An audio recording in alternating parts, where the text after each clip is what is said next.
नमस्कार दोस्तों, मैं हूँ चांदनी, यानी कि अल्फाज़ों की चांदनी। आज मैं आपके सामने लाई हूँ एक प्यारी सी कहानी, और उस कहानी को आप सोचने पर मजबूर तो ज़रूर होंगे।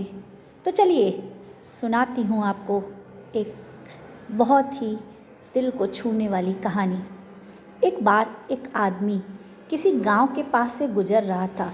उस रास्ते में शमशान भूमि थी। उसने शमशान भूमि में पत्थरों के ऊपर मरने वालों की उम्र लिखी हुई देखी। कहीं 5 वर्ष, कहीं 8 वर्ष, कहीं 10 वर्ष और 20 वर्ष। उस आदमी ने सोचा, इस गांव में सभी की मृत्यु अल्प आयु में ही हो जाती है।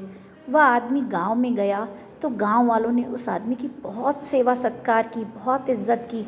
वह आदमी कुछ दिन उस गांव में ठहरने के बाद वहां से जाने के लिए तैयार हुआ और गांव वालों को बोला कि मैं कल जा रहा हूं। उसकी बात सुनकर गांव वाले बहुत दुखी हुए और कहने लगे, हमसे कोई गलती हुई है तो बताइए, लेकिन आप यहाँ से ना जाएं, आप इसी गांव में रुक जाएं। वह आदमी बोला, इस गांव में मैं और अधिक नहीं रह सकता, क्योंकि इस गांव में इंसान की अल्प आयु में ही मृत्यु हो जाती है। उसकी बात सुनकर गांव वाले हंसने लगे और बोले, देखो हमारे बीच में यहाँ पर कोई 60 साल का है, कोई 70 का है और कोई 85 साल का भी है।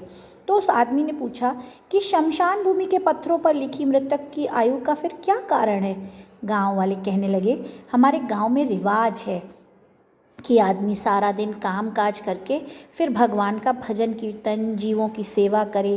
रात को भोजन करने के बाद जब वह सोने जाता है तब वह अपनी डायरी के अंदर यह बात लिखता है कि आज कितना समय भगवान का सत्संग, भजन और सुमिरन किया।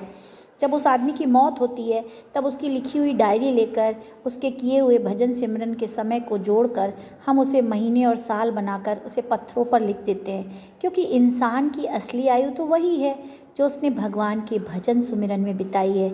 इंसान का बाकी जीवन तो दुनिया में ही व्यर्थ चला गया। बोलो राधे राधे।